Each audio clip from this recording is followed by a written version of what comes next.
do I not know how to work this? Hey! Okay. Are you sure there are no questions? Oh, look. Yes, share content. Have outside content on this? Who knew? All right. So let's go back to naming. Right? Way back when we said there are ions, there are cations, now, and anions, right? Cations positively charged, anions negatively charged. And we have to use those to name things. So how do we name them? Anions are formed by adding H plus to oxyanions, are named by adding hydrogen and dihydrogens to their oxyanion name. So in this case, we have HCO3, right? So we would call that, there's one hydrogen, so we would call that hydrogen carbonate. We recognize carbonate as one of the polyatomic ions that we're supposed to be familiar with, hopefully. And you keep practicing that because it's this series, and then you have organic. You're going to need to know all those polyatomic ions in Chem 151, and you're also going to need to know them in the organic series if you go that far.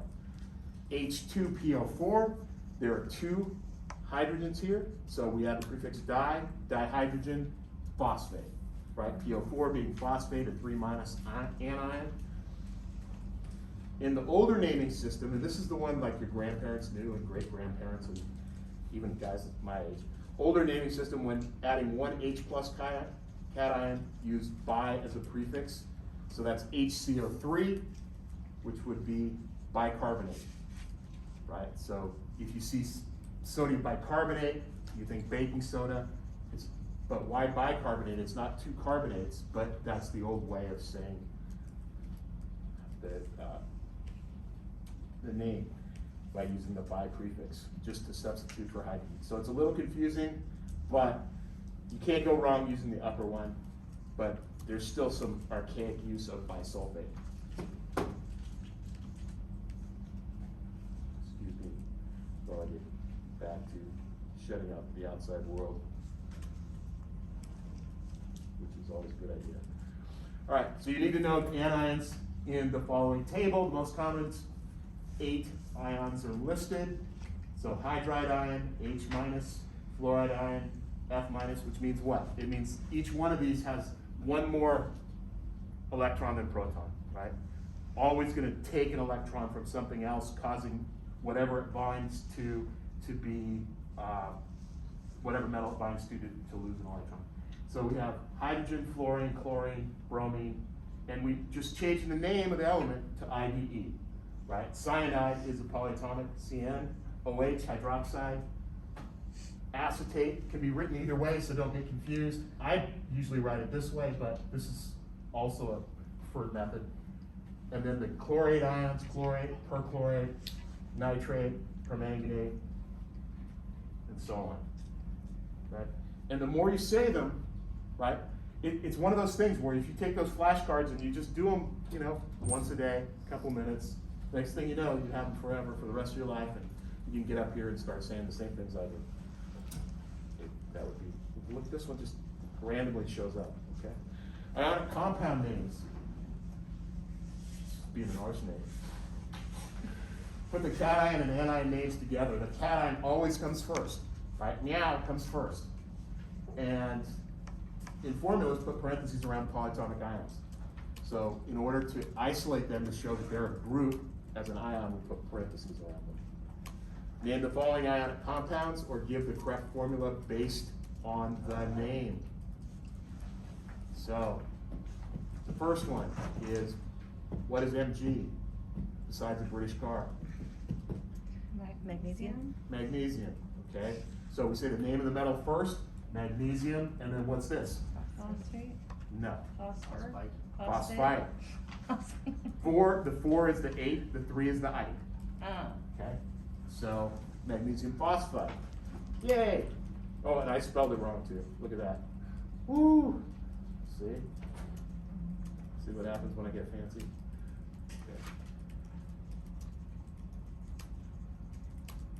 There we go. And from current slide. There we go.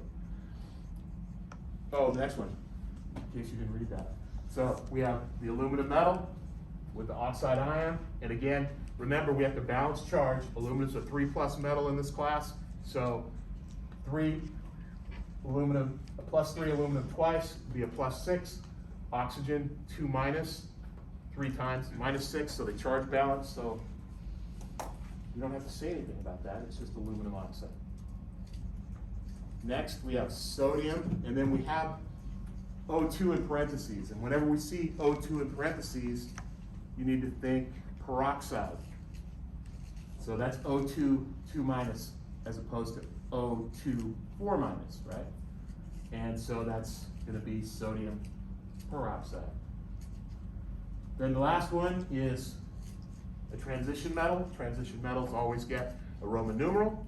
That Roman numeral is associated with the charge on the anion.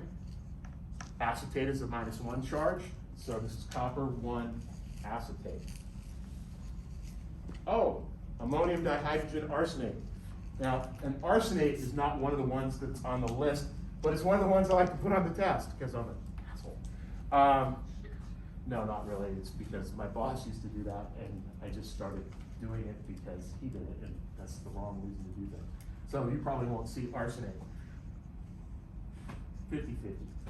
So I already warned you, right? It's on the slide, so. How do you recognize an arsenate? What is this like? This is like phosphate, right?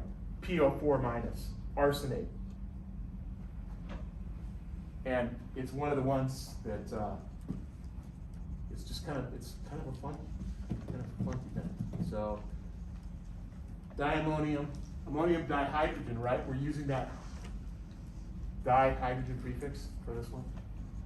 So if I said seleniate, you think it would be SeO4? Selenate? Probably. So that's the series, just something to know. Iron 3 nitrate. Now again, the Roman numeral, where is it? Oh, Roman numeral here tells us the charge, 3+, right? So it's not 3 irons, it's iron 3+. 1 iron with a charge of +3. So nitrate's an NO3, 1 minus, so we need 3 nitrates. So when we write this formula, Fe parentheses NO3, 3. So we have 9 oxygens altogether, right?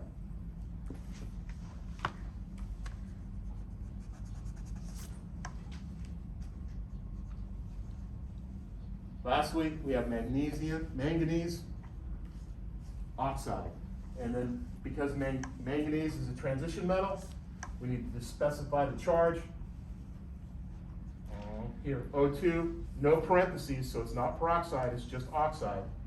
So that's O2, 4 minus, 1 manganese, manganese 4 oxide. Okay, now, we didn't really talk too much about acids, but we're going to, so that you can be aware of what an acid is. We will define and discuss what acids are later. For now, they are compounds that release protons, H+, right? Remember, hydrogen without an electron is a proton. That's all it is. So when we talk about acids, we're talking about hydrogens without a proton. I mean, without an electron. I had one chance to get that one down. 2 acid types. We have binary acids, which come in the form hydrogen plus X, where X represents a non-metal or a monoatomic anion. Then we also have oxyacids. We're like HX, where X equals a polyatomic ion, containing like EON.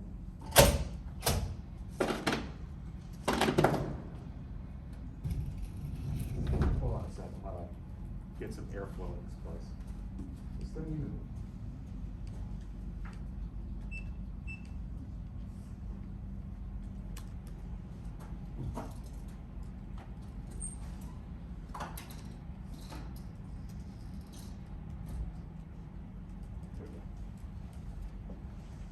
Some kind of an HVAC system.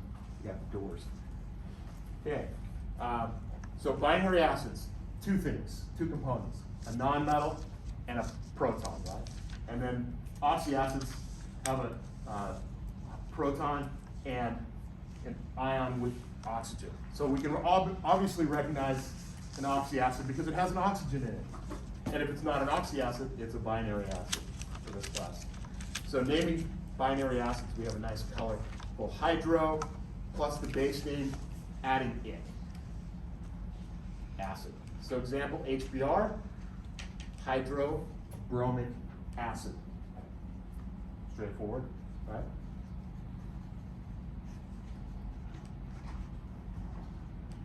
So if it was chlorine, it'd be hydrochloric acid. If it was iodine, it'd be hydroiodic acid. Okay, let's name oxyacids. Oxyanions ending with an 8. Phosphate, what else? Nitrate, sulfate are going to get the IC ending. So instead of phosphate, it'll be phosphoric. Okay, let's look at these. Examples, HNO3, nitrate, so nitric acid. H2SO4, sulfate, sulfuric acid. H2SO3, this will be the ite version, which gets an us, so sulfurous acid. H3PO4, phosphate, so we're going to change that to ic, so phosphoric acid. One of the other ways that we know that we're not dealing with hydrogen nitrate is there'll be an AQ here. That AQ designates it as an acid in liquid, right? And what we mean is, if this is just hydrogen nitrate, it's not solubilized. So it's not in its ionic state, it's in its crystalline state. And when it's in its crystalline state, it's not an acid. It has to be dissolved to be in its ionic state so it can deliver that proton. And then HC2, H3O2, acetic acid, we just talked about the other way to write that CH3COO. Right? And so acetate becomes acetic, nitrate becomes nitric, sulfate becomes sulfuric, sulfite becomes sulfurous, phosphate becomes phosphoric, and phosphite would become phosphorus acid. Okay, so, and that's one of the things that's, I don't know, it's just another one of those head games. One of those, look at the same thing in different ways.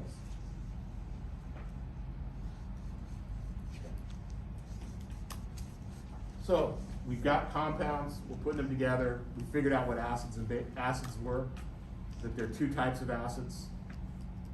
There are two types, like almost everything in chemistry's got a dichotomy with it, right? It's always a plus and a minus. Two types of acids, fate, ite, fate and ite. Anyway, most metallic elements, the one lower and or to the left, except when oxygen is combined with halogens. What the heck does that mean? Most metallic. Where's our periodic table? Oh, we don't have one. We're supposed to carry it with me. Well, we're supposed to have one on us. So let's make sure we know where we're talking about, right? Which comes first? Most metallic element. So this is with no charge neutrality to guide us with subscripts. So do this. Oh, here we go. We're talking about what are we talking about? Non-metals, okay? We're talking about non-metals. So with a metal and a non-metal, right, we just use the name of the metal and then change the name of the non-metal to I. But we don't have a system of charges on the non-metals to determine how many there are, right? So we use the Greek numerical prefixes. So the format is the prefix of 1, name of the first element, prefix of 2, name of the second element, changing the name to I. And we list the most metallic, right, the one closer to the metals first, except for oxygen combined with halogens. So name a compound with 3 borons and 5 nitrogens. So 3 borons would be what? Triboron, 5 nitrides, 5 nitrogens, pentanitride. So triboron, pentanitride. So N, B3F, or B3N5, excuse me. what is the name of P4O10? So phosphorus, 1, 2, 3, 4, oh no, tetra, mono, di, tri, tetra, and then oxygen would be decaoxide, or decoxide. If either one is acceptable, I left it in this time, the A. There's some disagreement among the scholars. What are the, and if you look this up on the internet, you're gonna get the wrong name. It's one of those. I mean, it's actually, Why would it be the wrong name? well, because it won't say tetraphosphorus decoxide. Okay. It won't be an agreement. It was named before the convention, so one of the existing names is not the name. And that happens a lot, right? Just, what are the molecular and empirical formulas for trinitrogen monofluoride? So N3F9, that's what we said, trinitrogen monofluoride.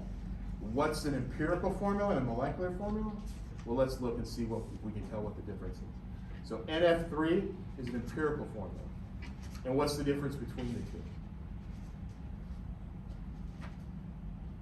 No idea. How many N's are in the first one? 1. 3 to 1, Three. right? 3 to 1. And then 9 to 3. So there's a factor of 3 between them, right? Right. So we can have a molecular formula, right? Which is how it exists as a molecule. And then we can have the empirical formula, which is the ratio. So the smallest whole number ratio, in this case would be 1N to 3Fs, would be the empirical formula. That empirical formula is how we calculate samples that we send off to the lab because they come back in a percentage form.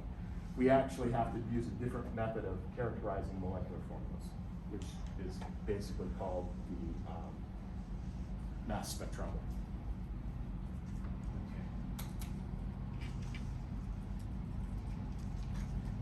So again, smallest whole number ratio is the empirical formula, which just means what's the base ratio. The molecular formula is how much it exists in the actual molecule. And we have to know the empirical formula. We learn the empirical formula because that's how it comes back from analysis. It comes back in a percentage ratio. And it's up to us to determine the molecular formula after that. Explain what is wrong with the name of the formula in the second part of each statement and correct it. So SF4 is monosulfur pentafluoride. Well, the first thing that's wrong with this is, whether you know it or not, is that sulfur is coming first as a non-metal. As a non-metal. Doesn't get a prefix. If you only have one in the front position, for whatever reason, it's been determined by a board of certified chemists that you don't use the mono prefix. And then 4 is tetra, not penta. So that turns out to be sulfur tetrafluoride. Dichloroheptoxide is Cl2O6. And we just got done saying, I think I did this one wrong. We just got done saying, where did we say that? Right here. Most metallic element first, except when oxygen is combined with the halogens. Oh, so that is right.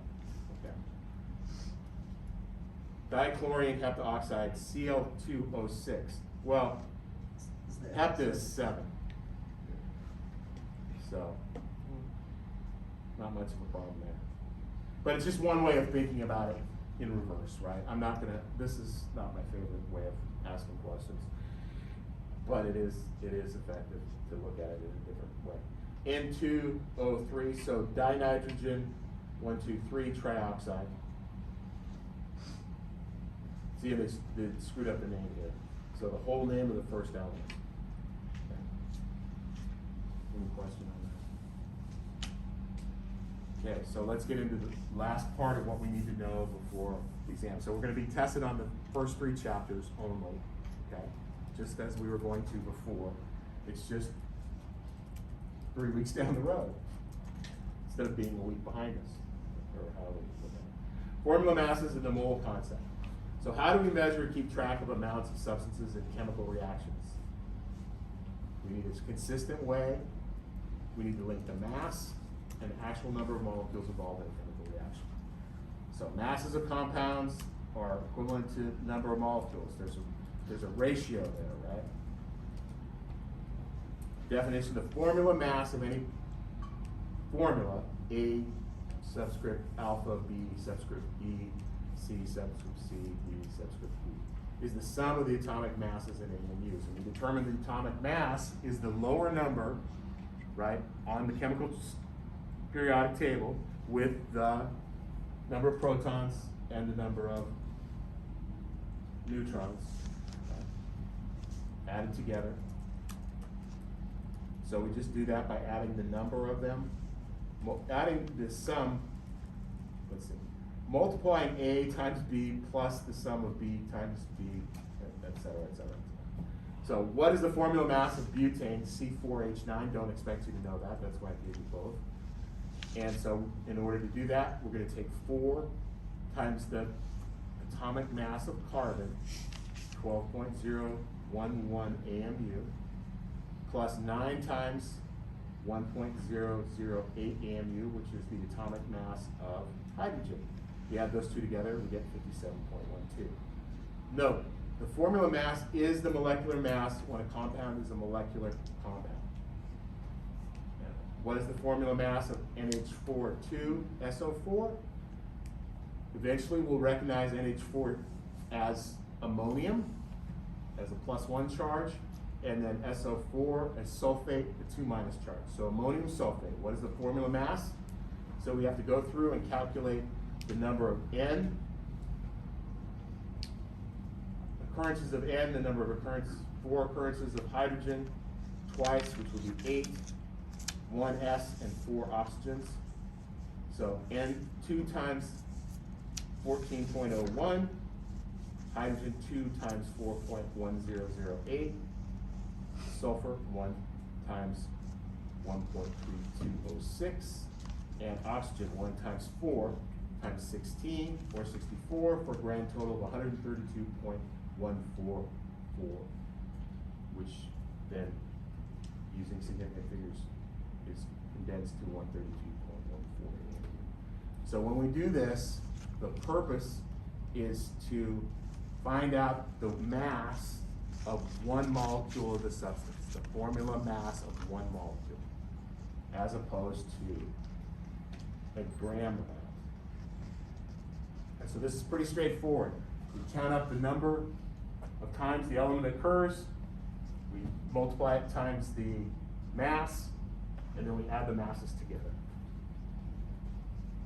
We should all be able to do this very well at some point.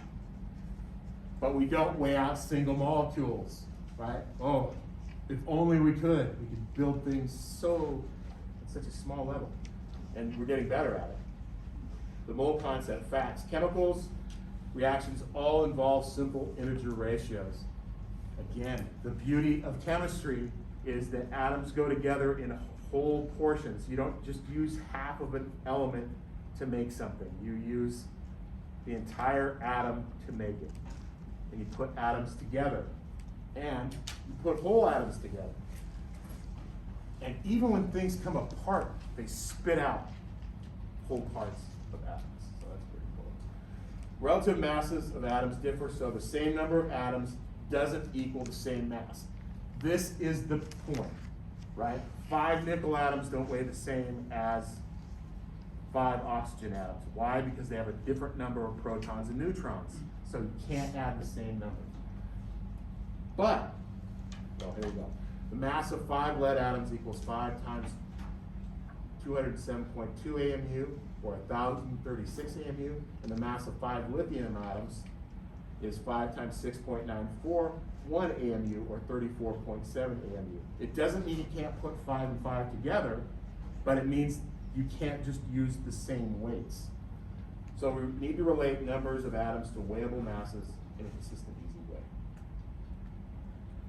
And then here we go with the same mole description that's been given for 40 years. Eggs come in dozens. A dozen is 12. which if you already know that, seems reasonable. Wheat grapes come in bushels, about 60 gallons. I bet you didn't know that a bushel was 60 gallons. Right? So that'd be like 8 5-gallon water bottles in a bushel. And that's the way we trade grains. Anyway. It's about 1 million wheat grains and thousands of grapes. Uh-oh, look what happened. Oh, that's not good. Oh. So sad. There we go. Lots of atoms. Yeah. But it's a lot, right? So water droplets on a leaf. This is pretty cool. I think. Oh, get back there. Water droplets on a leaf. 1 billion times more water molecules in a drop than in all the 7 billion people on Earth. So that's how small we're talking, right? A drop of water contains more individual units than we have human beings. All right, so that's pretty cool. Moving along, the mole, that's how we relate numbers and atoms together. An amount equal to the number of atoms in exactly 12 grams of carbon, 12. A mole of H2O, a mole of dynes, etc., they're all going to be the same number.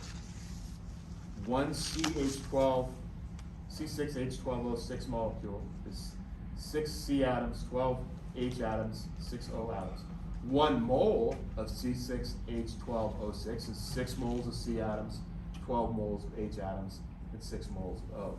The difference is one weighs in AMU and the other weighs in grams, a measurable amount. Avogadro's number is what ties it together. The number of entities in a mole is 6.022 times 10 to the 23rd per molecule.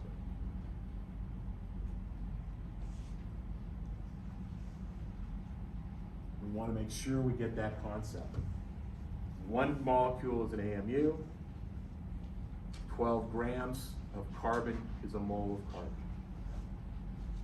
And whenever we have a measurable amount, we're going to take that amount, like if I have 3 grams, I'm going to want it to be part of a mole comparison. So I'm talking about carbon that weighs 12 grams, and I have 3 grams of carbon, I'm going to have a percentage of a mole, right? What is that? It's 1/4. We're going to have 0.250 moles of carbon. Right? And that's what we're always looking for, because once we know how much carbon we have, we know how often it can react, right? And that's an amazing thing. Molar mass, grams per mole equals this big M. The mass of 1 mole of a substance, an element, a molecule, a formula unit, etc. And I don't get too carried away about the differentiation between a formula unit and a molecule. It's very current to do so because of the crystallization structures, but in my mind, it'll always be a molecule. It's just one's much bigger than the other. Examples: the molar mass of silicon is 28.0855 grams per mole. The atomic mass of silicon is 28.0855 AMU. The molar mass of H2O, 2 hydrogen atoms plus 1 oxygen atom, is in moles. Let's try that again. The molar mass of H2O, which is 2 moles of hydrogen and 1 mole of oxygen, is 18.00988 grams per mole. And the molecular mass of 1 molecule, 2 hydrogen atoms and 1 oxygen atom, is 18.00988 AMU. Numerically, they're equal. Here's some equivalent amounts of a mole of elements. Right, there's zinc up here, 65 grams, 12 grams of carbon, 24.3 grams of magnesium, 63.5 grams of copper. And copper, right, when you have an element, remember, it's always neutral, right? It's got a 0 charge. 32.1 grams of sulfur, pretty yellow. 28.1 grams of silicon, make the computer chips or glassware. Beach sand, 207 grams of lead, and 118 grams of tin. So all of those are 1 moles, we can start putting together in ratios, right? Depending on how many electrons they lose. Or gain, as in sulfur's case. Or in carbon's case. So typical mole mass calculations, what is the molar mass of sulfuric acid, which we just got done saying, so what kind of acid? 2 kinds of acids, binary and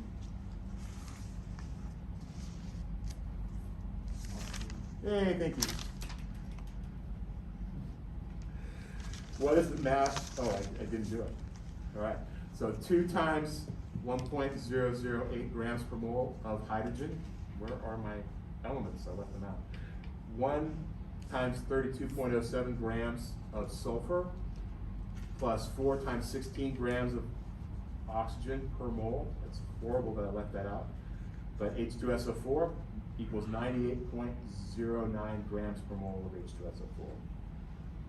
Okay, does everybody see that? 2 moles of hydrogen plus 1 mole of sulfur plus 4 moles of oxygen yields 98.09 grams per mole, right? This mole minus 1, if you're not familiar with that notation, that just puts, we're way up here. It just puts this mole, it's like putting it division bar there, or you can even put it like this, grams per mole, right? So the minus 1, that's all that means. What is the mass in grams of 0.231 moles of H2SO4? 0.231 moles H2SO4 times 98.09 grams of H2SO4 per 1 mole of H2SO4 gives us 22.6 grams of H2SO4. Again, so if we know the amount of moles of the substance, we can say how much that weighs, right? So given 2.31 moles, we want to know, well, how much does that weigh out to? If I'm going to use that in a reaction, how much do I need? And you would need 22.6 grams. So you're going to take the number of moles to get rid of the moles that we don't want. We want grams. We put moles on the bottom, so moles cancel.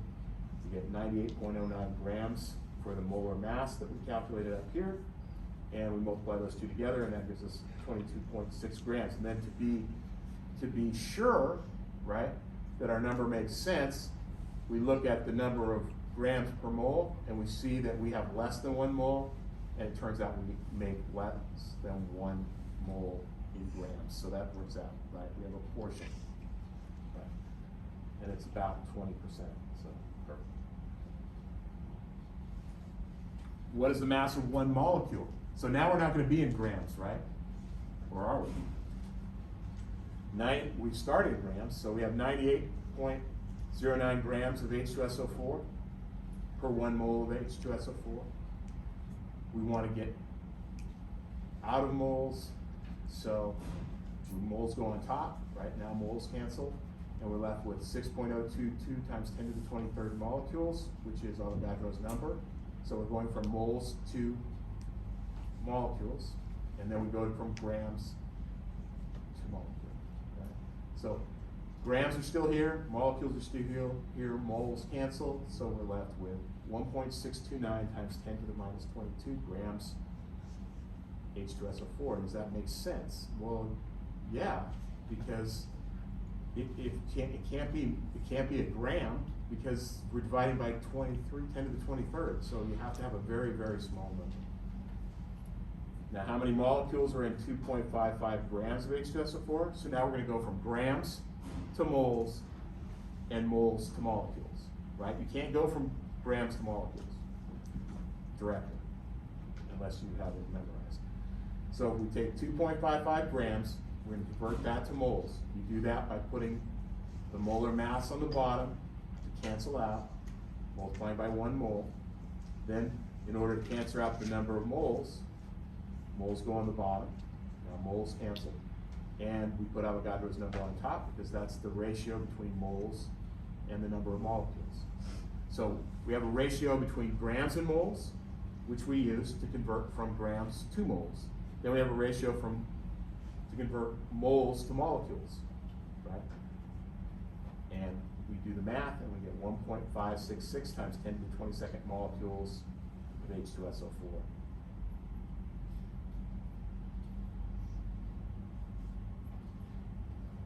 All right, so combined conversion and mole calculations. Example, how many molecules of water in 1 kilogram of water? So what's their first step? Our first step is to convert to moles, because we have an amount. But our mole rates aren't usually in kilograms, so we're gonna do a conversion for that as well. So our plan is to go from mass to moles to molecules. And we use that picket fence method or railroad track method, however you want to call it. 1 kilogram, we want to get rid of kilograms of H2O. So a kilogram goes on the bottom, 1,000 grams of H2O on the top. So we went from kilograms to grams, that's our first step. Now we're going to take our grams and go to moles. 1 mole of H2O is 18.02 grams. So now grams cancel here. 6.022 times 10 to the 23rd molecules is the next step to go from moles to molecules. And just like that, you get 3.342 times 10 to the 25th molecules. And again, whenever you're using Avogadro's number in your calculator, you're going to want to put parentheses around it. Anytime you raise a power to the exponent, that way the calculator sees the math inside the parentheses.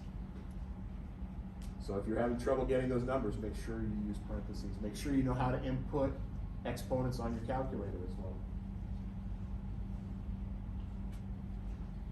So our general strategy, we find out what are you given. I always write those things down. And then what are you asked for? I also write that down. What is your quest? All right. So we go from an amount to a mass, volume, number of moles, right? That's an amount. We convert that to molar mass, and then we convert to the other amount, whatever it is, mass, volume, number of moles. When in doubt, convert mass to moles, right? It's like, I don't know what to do. Well, just try going from grams to moles, right? Try to change that volume into a mass. Okay, how many grams of gold are there in 164.21 grams of sodium gold chlorate. Molar mass of sodium gold chlorate. So 1 mole of sodium atoms, 22.99 grams per mole, right? Times 196.97 grams per mole of gold, plus 4 times 35.45 grams per mole of chlorine. So we get a total molar mass of chlorine for 361.76 grams per mole. What is the mass percent? Mass percent is the amount of something that occurs in the entire compound.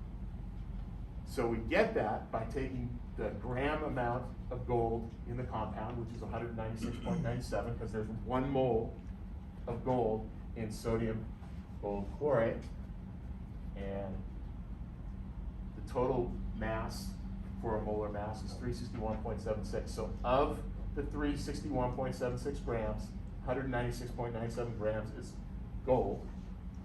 And when we do the math, we get 0.5448. We multiply that times 100%, we get 54.448. So now we're close, right? Because we have a mass percent. So out of every gram, 54.54448 grams is gold, times 164.21 grams of gold in sodium gold chloride, and that gives us 89.409 grams. So that's something we might want to know, right? Here we have this gold compound, and we're like, is it worth getting the gold out of this? And that would depend on how much gold is in it. So this would be a typical type of calculation to find out how much gold is in this rock or whatever you have, and is it worth trying to mine it out? And in today's world, that would be lithium that we're trying to mine out, right? One of the least occurring elements in nature. disturbing article said that there's approximately 80 billion tons, and that our demand, if electric cars go forward, will be about 20 billion tons. So not everybody's gonna get an electric car. Is my math. Anyway, and all that's gonna be waste, right? Because even for the typical life of a solar panel, you can use 6 batteries. So you're gonna find a way to, like, if you wanna make billions of dollars and live like those guys, find a way to recycle lithium batteries. All right, now moving right along. That's a great engineering problem. And I bet you can get the government to pay for that. Determining empirical and molecular formulas. So we talked about an empirical formula and a molecular formula, right? The empirical formula is the ratio, whole number ratio of the 2 elements. The molecular formula is how they actually go together, right? Chemical formulas provide atom ratios. Using atomic masses, we convert atom ratios to mass percents. All right? So that's what we just did, right? Percent elemental composition. So how much of one element is in an entire compound? Take the number of element atoms in the formula, the atomic mass of the element, by the formula mass of the compound times 100%. So all we're doing is just taking a part and comparing it to the whole, right? That's all it is. Like, how many apples are in an apple pie? That kind of question. Only it's how many sodium atoms are in sodium chloride. So to determine the mass percent composition of calcium, which one is this? It's one of the chlorate series. It's not an 8. It's not hypochlorite.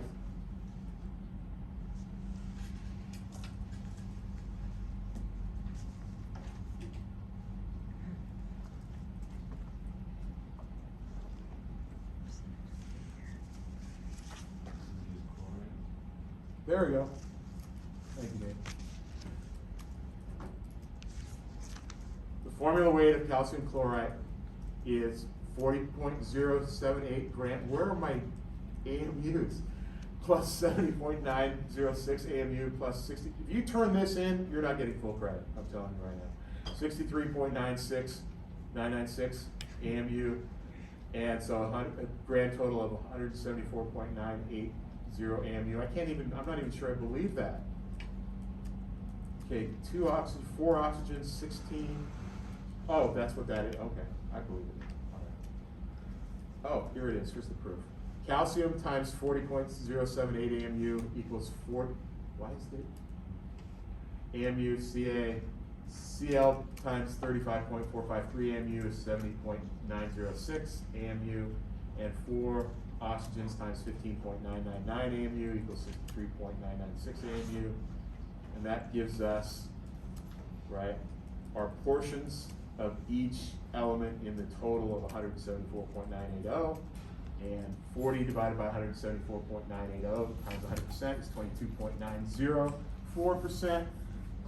For chlorine, it's 40.522%, and for oxygen, it's 36.573, and of course, these 3 added together will make 100%, I hope. Do the math.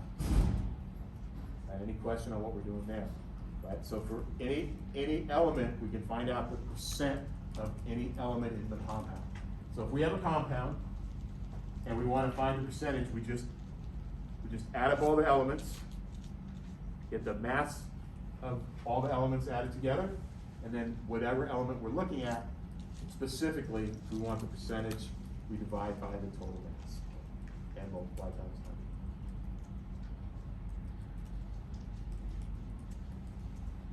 100. And we can work in either one, right? We can do grams or doesn't matter.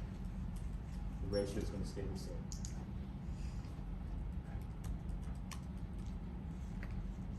Okay.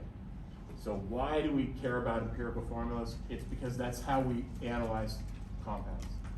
Formula subscripts directly relate to molar ratios of constituent atoms. Examples are C2H3O equals C to the 2/3, H to the 3/3, O to the 1/3, or C 0.67, 1.0, 0.33. All right. All subscripts refer to the same empirical formula. Of course, we don't see these type subscripts, right? We only see whole number ratios. Molar ratios of elements in a formula must relate to simple integer ratios, right? So if we start doing a calculation and we get this, we better be able to get to this, because that's the ratio, whole number ratio. We don't get these ratios. Although biologists are starting to, because the molecules are so big, reasons. Right. Example, vitamin C is a compound comprised of 40.92% carbon, 4.58% hydrogen, and 54.50% oxygen. What is the empirical formula of vitamin C? So we sent a sample off, right, to the lab. We said, what is this? I don't know. Sent it to the lab. The lab comes back. They did combustion analysis, which means they burned it in oxygen. They come back with this, hey, we've determined that there's 40.92% of carbon, 4.58% hydrogen, 54.50% oxygen. And what is the empirical formula of this vitamin C that we analyzed? And we would say, okay, the first thing we do is give the mass percent of elements, assume a 100-gram sample. So that gives us a portion of each element. We convert to molar mass. Now we have moles of each element. We calculate the molar ratio, and that gives us the empirical formula. But it's really pretty easy. If you after you've done it like 3 times, you probably will always remember. So the steps: convert mass percents into mass for a given compound. 100 grams of a given compound, right? So 40.92% carbon translates to 40.92 grams of carbon, right?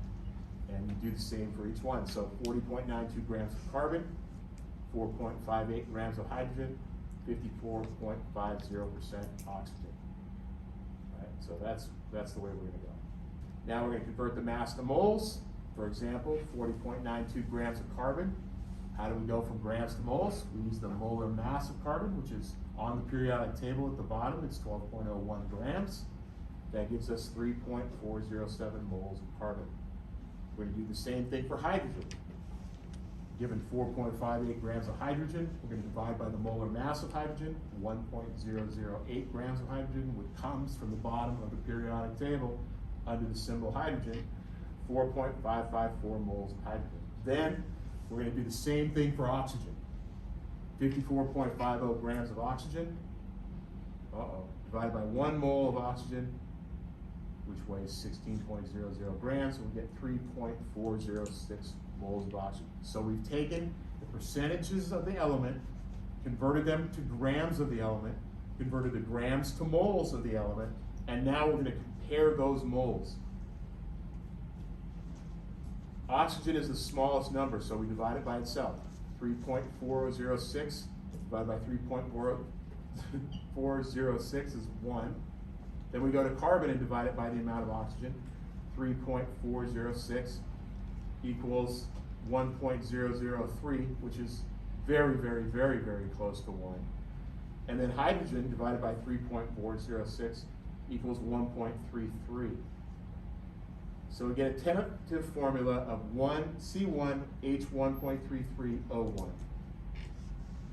But all coefficients by the smallest number needed to get all subscript integers, right?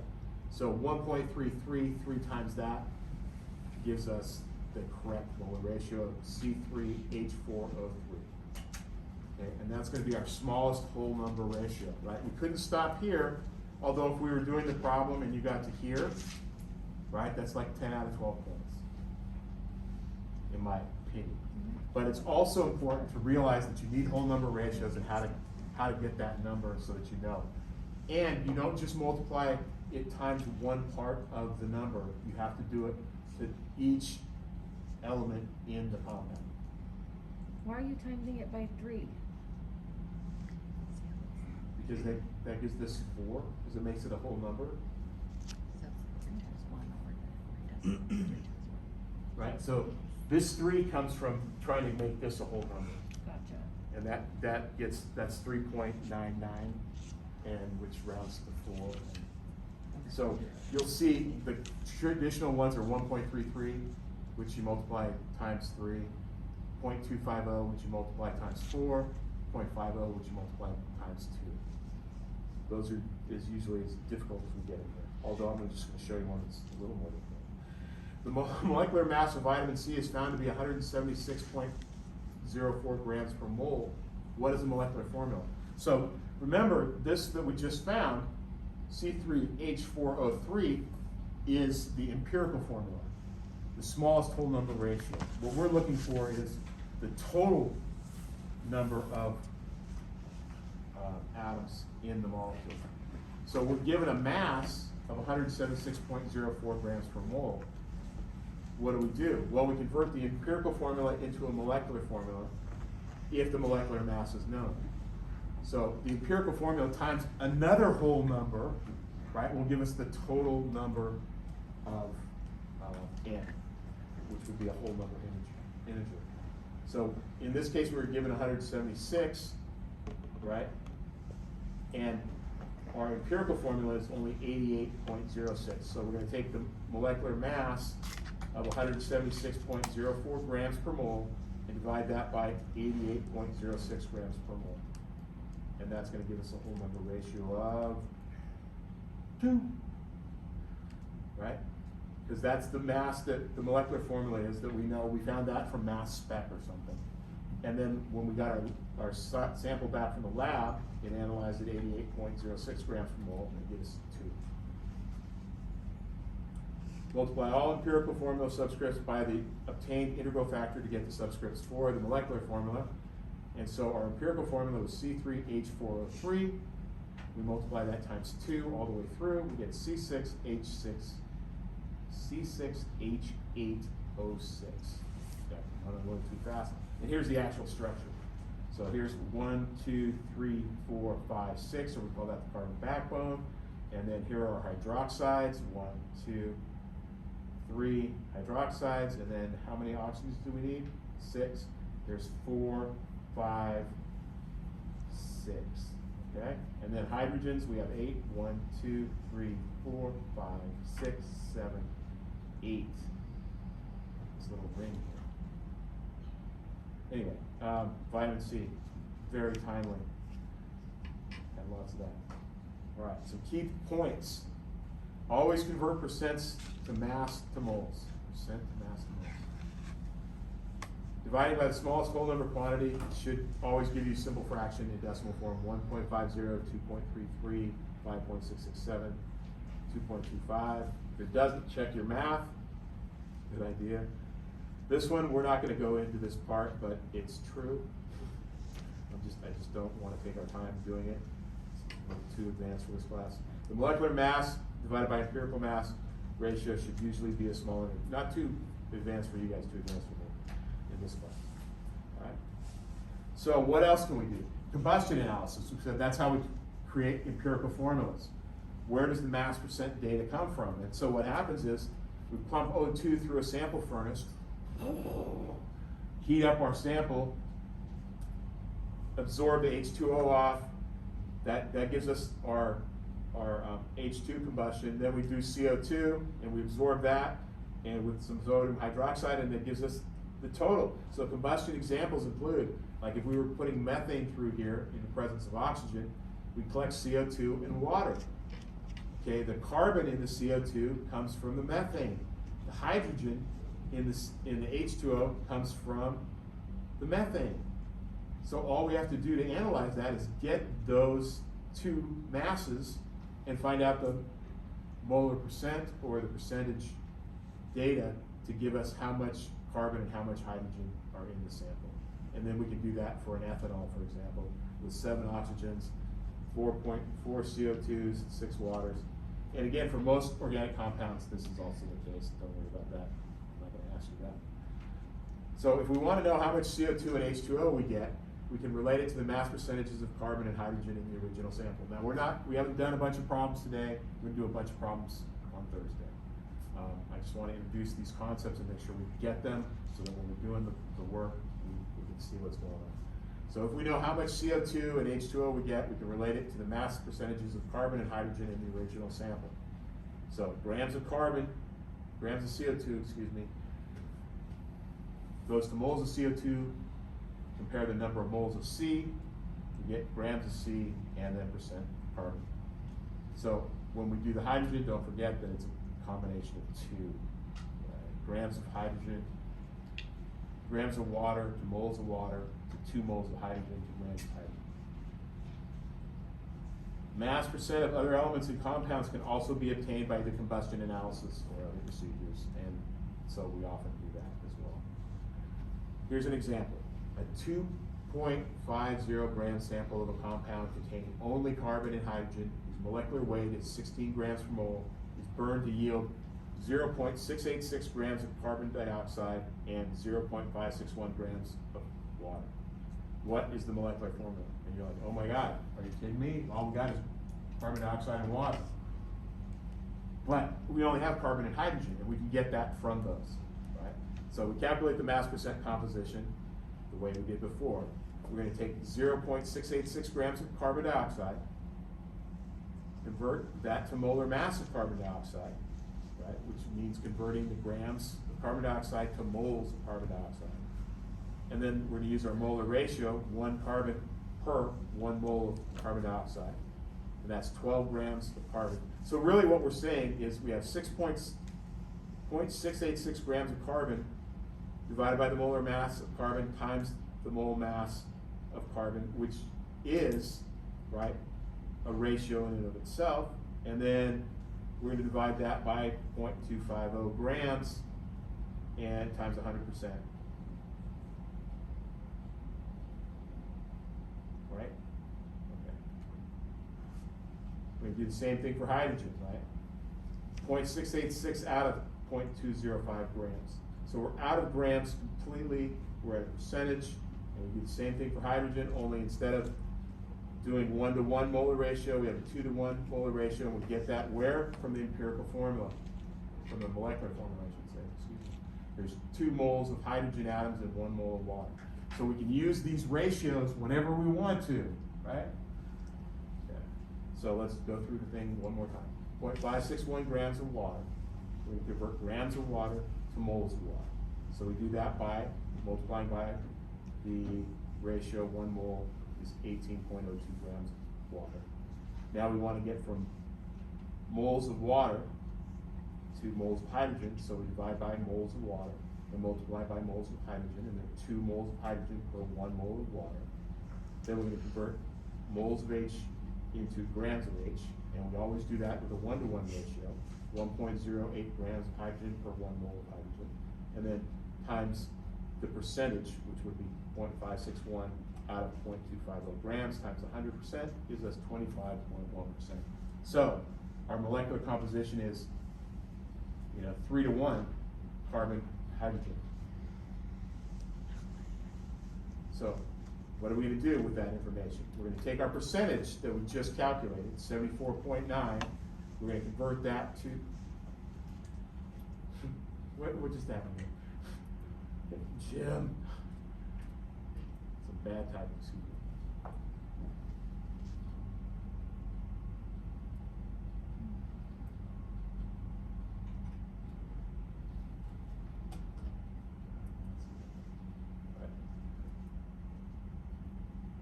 So 74.9% carbon out of 100 grams is 74.9 grams, 25.2 grams of hydrogen out of that.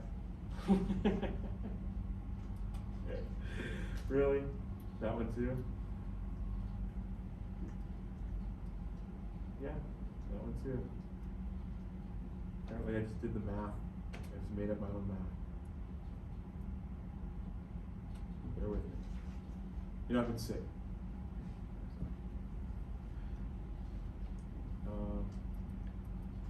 They say the first thing is confusion, so I didn't even know if I was sick or not because I'm always confused. All right, so once we've converted the mass percents into actual masses, so 74.9 grams of carbon, 25.1 grams of hydrogen, we're going to do what? Convert to moles. Go from grams to moles. 74.9 grams divided by 12.01 grams gives us 6.24 moles of C, right? And then we're gonna do 25.1 grams of hydrogen, 1 mole of hydrogen, right? Gives us 24.90 moles of hydrogen. And we're gonna do the smallest molar ratio into itself, right? So that'd be 6.24 divided by 6.24, or 1. And then we're gonna divide the smallest number of moles into the largest number of moles, which in this case is hydrogen. So 24.90 divided by 6.24 is 3.990, or approximately 4, so 4 to 1. So 1 to 4 is already the lowest integer ratio, so C1H4, or methane gas.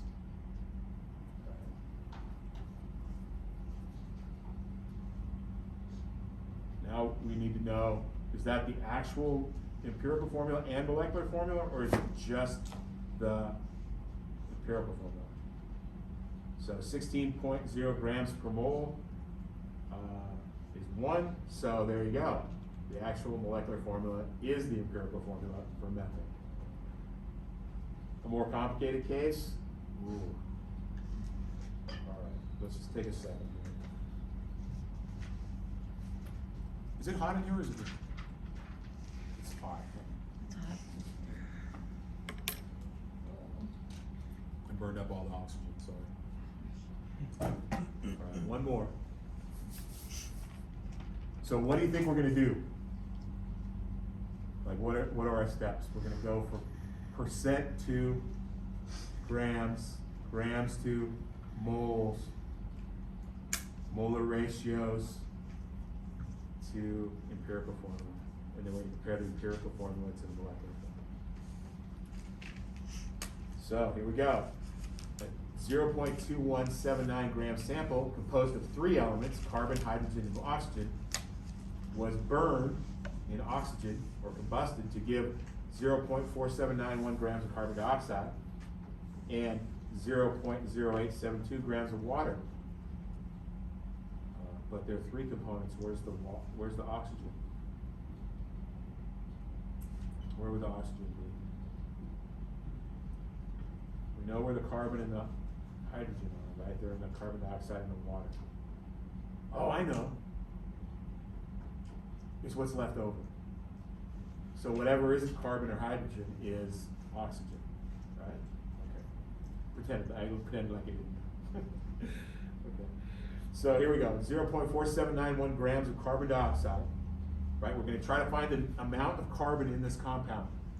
The only place the carbon can go is into carbon dioxide. So once we have the amount of carbon dioxide, we're going to break that down into how much carbon is in the carbon dioxide. And we do that by going from grams of carbon dioxide to moles of carbon dioxide, then comparing the moles of carbon to the moles of CO2, converting that to moles of carbon, and then dividing by the total amount. So 0.600, or 60%. And then we do that with the hydrogen.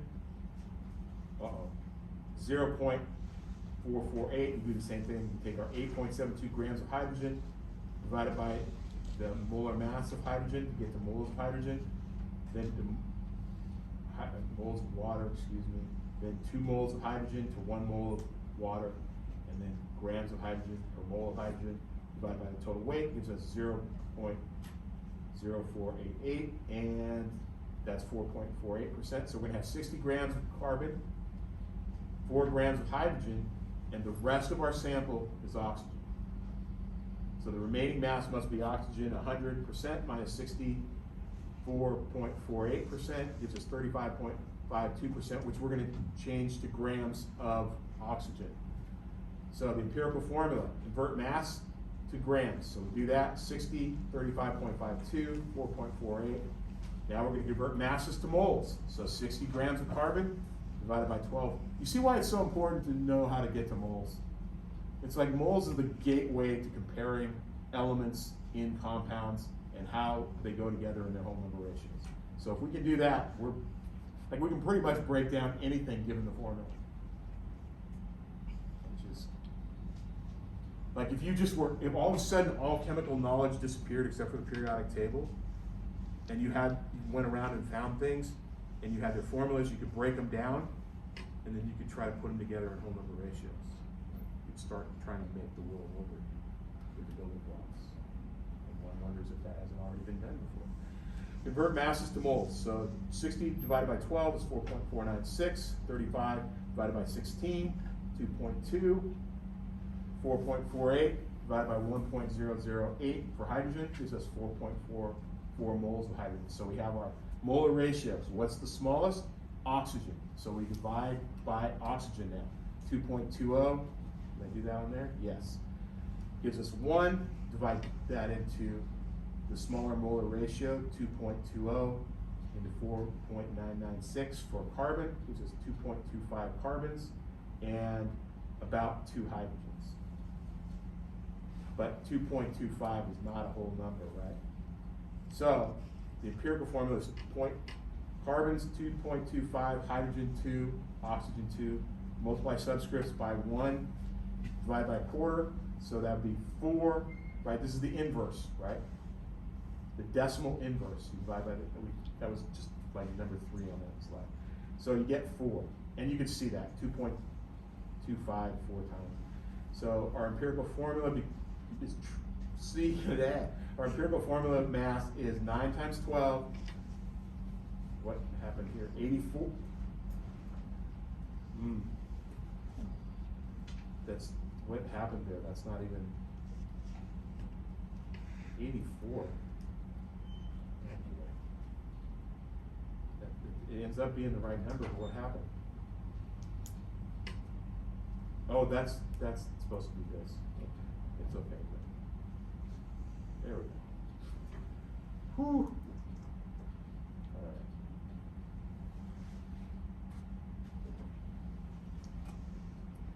And we were going along so swimmingly too. All right. So we've gotten the number of moles of each one. We divide by the smallest whole number mole ratio. That gives us 2.250 to 1 to 2. That's not whole numbers. To make 2.250 a whole number, we multiply by 4. If you want to figure out how to get that, you take the decimal portion, 0.250, take the inverse of that, that gives us the whole number integer that we multiply by. And so we multiply by that gives us C9H8O4. Then we convert that molar mass, 9 times 12, 8 times 1.008, 8 times 16. This is total 180.15 grams per mole. To find the lowest multiplier, we look at the molecular mass, which was 180 grams. So 1 is the number of the integer, and that tells us that our molecular formula and our empirical formula are the same. And there's the actual molecule, this nice 6-membered carbon ring with an carboxylic acid on it, 2 carboxylic acids. Very nice. All right, so that's it for today. You did it. Nice job. Welcome back. See you in lab in like 10 minutes.